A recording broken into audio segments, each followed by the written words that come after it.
నమస్తే. రష్యా అధ్యక్షుడు Vladimir Putin అంటేనే ఒక అంతు చిక్కని రహస్యం. ఆయన వ్యూహాలే కాదు, ఆయన నివసించే భవనాలు కూడా అంతే మిస్టరీగా ఉంటాయి.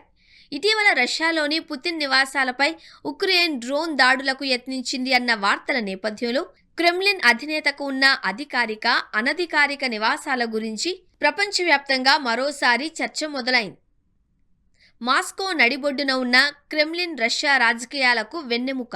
ప్రపంచ దేశాల నేతలకు పుతిన్ ఇక్కడే ఆతిథ్యమిస్తారు. అయితే కట్టుదిట్టమైన భద్రత ఉండే ఈ కోటలో పుతిన్ రాత్రి వేళల్లో బస చేయడం చాలా అరుదు. ఇది కేవలం అధికారిక కార్యక్రమాలకు మాత్రమే పరిమితం. మాస్కో పశ్చిమ ప్రాంతంలో ఉండే ఈ భవనం పుతిన్ నిత్యం గడిపే ప్రధాన నివాసం. పాలనాపరమైన నిర్ణయాలు, ఉన్నతాధికారులతో వీడియో కాన్ఫరెన్సులు ఇక్కడి నుంచే జరుగుతాయి. దీని చుట్టూ గాలిలో కూడా రక్షణ కవచం ఉంటుంది అని చెబుతారు. సుమారు 250 హెక్టార్లలో విస్తరించిన ఈ ఎస్టేట్ ఒక ఆధునిక గ్రామం లాంటిది. 80 భవనాలు, mini casino, cinema hall, golf course సహా ఎన్నో ప్రత్యేకతలు ఉన్నాయి. ఇటీవల 91 డ్రోన్లతో ఉక్రెయిన్ ఇక్కడే దాడికి యత్నించింది అని రష్యా ఆరోపించింది. నల్ల సముద్రాల తీరాన ఉన్న ఈ ప్యాలెస్ పుతిన్ వ్యక్తిగత ఆస్తి అని అంతర్జాతీయ సంస్థలు ఆరోపిస్తున్నాయి. దీని విలువ సుమారు $1 బిలియన్.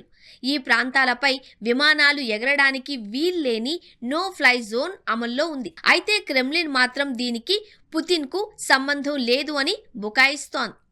సోచీలోని బోచోవో రుచోయ్ పుతిన్ వేసవి విడిది. అలాగే ఆక్రమిత క్రిమియాలోని కేప్ అయాలో కూడా అత్యంత విలాసవంతమైన ప్యాలెస్ ఉన్నట్లు సమాచారం. ఇక్కడ అత్యవసర సమయాలలో తప్పించుకోవడానికి ప్రత్యేక సొరంగ మార్గాలు, భూగర్భ బంకర్లు ఉన్నాయని నివేదికలు చెబుతున్నాయి.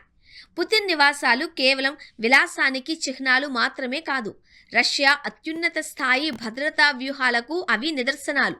ఉక్రెయిన్ యుద్ధం నేపథ్యంలో ఈ రహస్య కోటల చుట్టూ రక్షణను మాస్కో మరింత కట్టుదిట్టం చేసింది.